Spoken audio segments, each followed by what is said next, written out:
I've spent a good amount of time playing through Habroxia 2.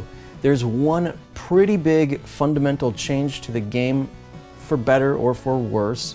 So I'm going to let you know how Habroxia 2 differs from the first game, how it differs from a traditional shmup, and what I think about it.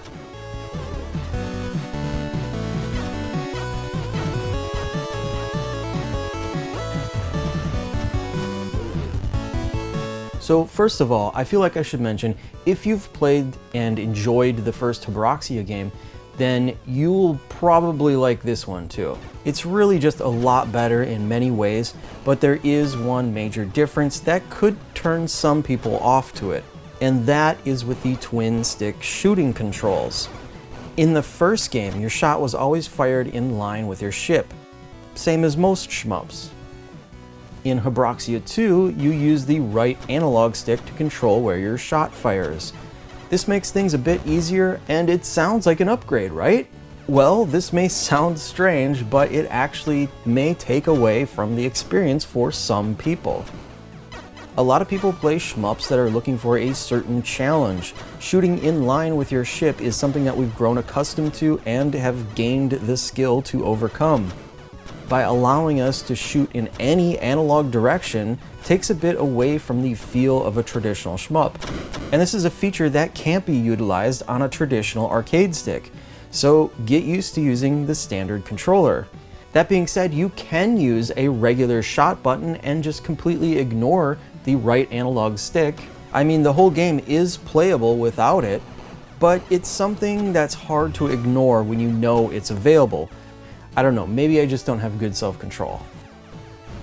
However, maybe you're okay with experiencing something a little bit different for a change, or maybe this is the change you've been waiting for, the thing that might make you finally appreciate shmups just a little more.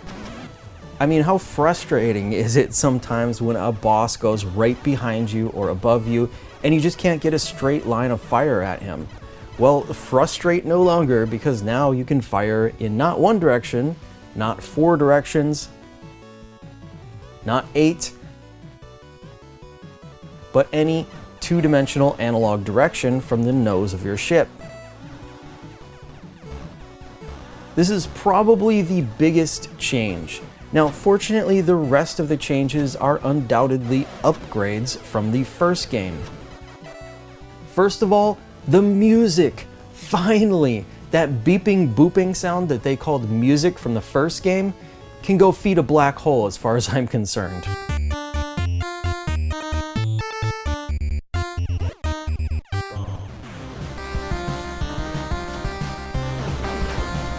Huge upgrade here, not just in the music, but in the digitized voice sound effects as well. All have a very good professional retro quality to them.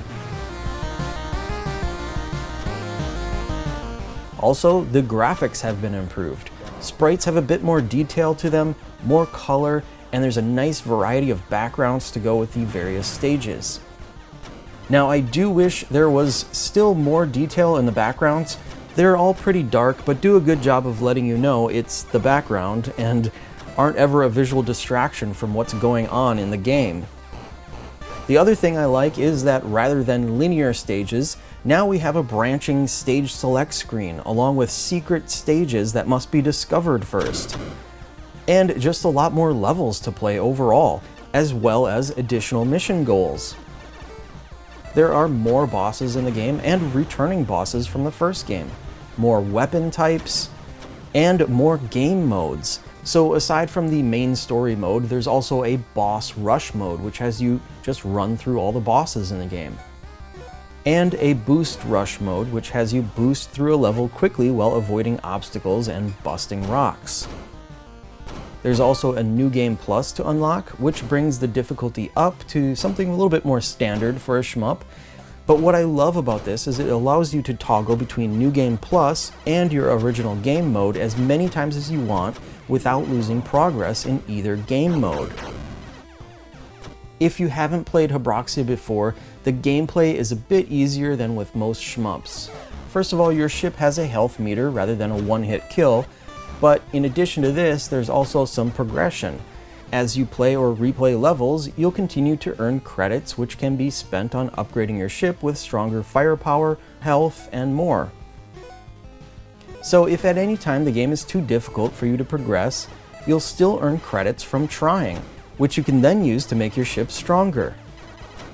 Achievements and trophies in this game are pretty easy to get, nothing too out of reach there. The local high score table has not been carried over from the first game, since it was mostly pointless to begin with, especially when combined with the progression system, and again, there's no online leaderboards either. But the game does keep track of your score during gameplay, in case that's something that interests you.